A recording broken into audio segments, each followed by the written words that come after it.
चाय बनाते हैं।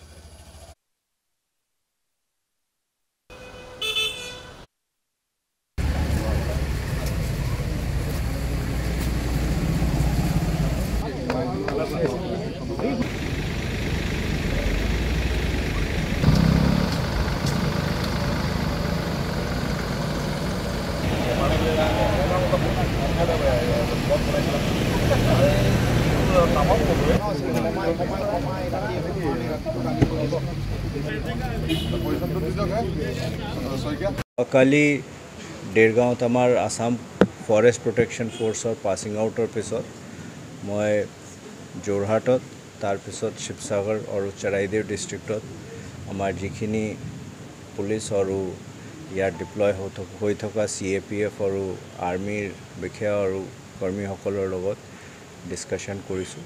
এতিয়া আপোনালোকে চবে জানে যে 15 আগষ্টত আমাৰ ইণ্ডিপেণ্ডেন্স ডে চেলিব্ৰেশ্যন হ'ব। তাৰ বাবে যিখিনি প্ৰিপাৰেশ্যন আমাৰ ফালৰ পৰা হ'ব লাগে এইখিনি ৰিভিউ কৰা হ'ল। আজি সেইটো কৰিত মই ইয়াত তিনচুকীয়া আহিছোঁ। তিনচুকীয়াত আমি যিমান এজেঞ্চি আমাৰ ল এণ্ড অৰ্ডাৰ আৰু কাউণ্টাৰ ইনচাৰ্জেঞ্চি অপাৰেশ্যনত লাগি আছে, প্লাছ আমাৰ যিখিনি বিষয়াসকল আছে, OC সকল আছে, তেখেতসকলৰ লগত কথা পাতিছোঁ। তিনচুকীয়া আৰু শদিয়াৰ গোটেই অফিচাৰ্ছ আজি ইয়াত প্ৰেজেণ্ট আছিলে। ইয়াৰ পিছত আমি ডিব্ৰুগড় যাম, ডিব্ৰুগড় ৰিভিউ কৰিম। উজনি অসমৰ যিখিনি আমাৰ ডিপ্লয়মেণ্ট আছে, যিখিনি আমাৰ ল এণ্ড অৰ্ডাৰ মেচিনাৰী আছে, সেইটোৰ লগত আমি আলোচনা কৰিছোঁ। আমাৰ হাতত যিখিনি তথ্য আছে, তথ্যৰ মতে অসম অৰুণাচল সীমান্ত অঞ্চলত আলফাৰ এটা গ্ৰুপ আছে।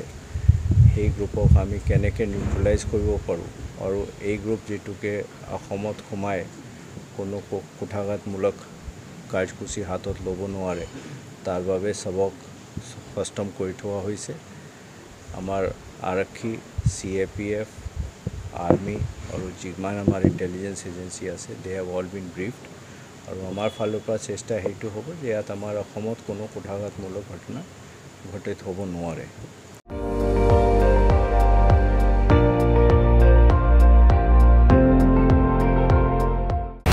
আপুনি চাই আছে ND24, সৰ্বশ্ৰেষ্ঠ নহয় সৰ্বোত্তমৰ দৌৰ।